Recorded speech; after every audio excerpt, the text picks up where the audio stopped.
ప్రశ్నించే గొంతు నేనని ఒక ఆయన అంటుడు, ప్రశ్నించే గొంతు నేను ఒక ఆయన అంటుడు. ఈయనకు బీజేపీలో టికెట్ ఎందుకు ఇవ్వలేదని నేనే ప్రశ్నించిన మళ్ళా ఇలా ప్రశ్నించే కథకి ఇది. సోదరులారా, ఇక మరి పట్టభద్రుల ఉప ఎన్నిక వస్తూ ఉంది.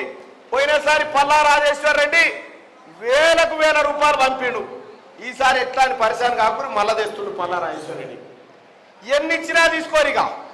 పోయినసారి కూడా పల్లా రాజేశ్వర్ రెడ్డి 100 కోట్లు పెట్టి అక్రమంగా దుర్మార్గంగా బోగసొట్లతోని ఆయన నా మీద గెలవగలిగిండు. సోదరులారా, సోదరిమణులారా, మీరు ఒక్కసారి ఆలోచన చేయండి. ఈ పల్లా రాజేశ్వర్ రెడ్డి పని ఏదన్నా చక్కగా ఉంటుందా? జనగామకు పోయి ఆడ దొంగోట్లు తయారు చేసి ఇప్పుడు జనగామలో ఆయన ఒక పేరు పెట్టు, దొంగోట్లు ఎమ్మెల్యే అంటారు. ఎంత గొప్ప పేరు సంపాదించిన పల్లా రాజేశ్వర రెడ్డి, దొంగ ఓట్ల ఎమ్మెల్యే అంటారు పల్లా రాజేశ్వర రెడ్డి. ఆడ జనగామ మీ ఎమ్మెల్యే ఎవరంటే మా దొంగోట్ల ఎమ్మెల్యే ఉన్నాడు సార్ అంటారు. గా పరిస్థితికి వచ్చింది. దొంగ ఓట్ల ఎమ్మెల్సీగా బతికినాం అప్పుడు, ఇప్పుడు దొంగ ఓట్లు తయారు చేసి జనగామకి ఎమ్మెల్యే అయినాం. నేను చెప్తా ఉన్నా పల్లా రాజేశ్వర రెడ్డి, నీవు చేసిన అక్రమాలు, నీవు చేసిన మోసాలు ఖచ్చితంగా నిన్ను చట్టసభలో కడిగి పారేస్తాం, చట్టం ముందు నిలబెడతామని చెప్పి తెలియజేస్తా ఉన్నా.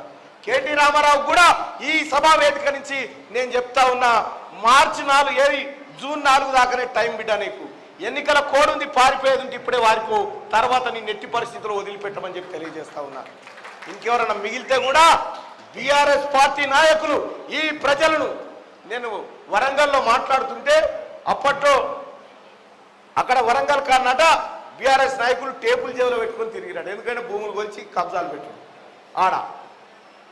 సోదరిమణులారా, ఇక్కడ ఇవాళ వాస్తవానికి కూడా తెలంగాణ రాష్ట్రంలో కాంగ్రెస్ పార్టీ అధికారంలోకి వచ్చిందని చెప్తా ఉన్నారు. ఇలా తీన్మార్ మరణకి ఎందుకు ఓటేయాలంటే తెలంగాణ రాష్ట్రం ఇస్తా అని చెప్పింది ఎవరు? సోనియా గాంధీ తల్లి కాంగ్రెస్ పార్టీ చెప్పింది. ఇచ్చిందా లేదా?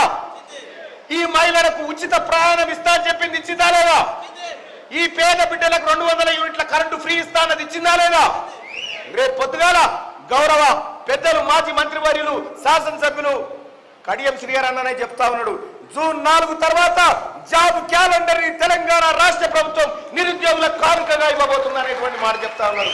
అలాగే ఉద్యోగస్తులకు సంబంధించినటువంటి ఏరియర్స్ కానీ, డిఏలు కానీ, ప్రమోషన్లు కానీ వాటన్నిటిని కూడా త్వరితగతిన పూర్తి చేస్తామని చెప్పి తెలియజేస్తా ఉన్నాం. అలాగే గ్రూప్ 2, గ్రూప్ 3 అన్న సోమవారం రోజు ఎలక్షన్ ఉంది.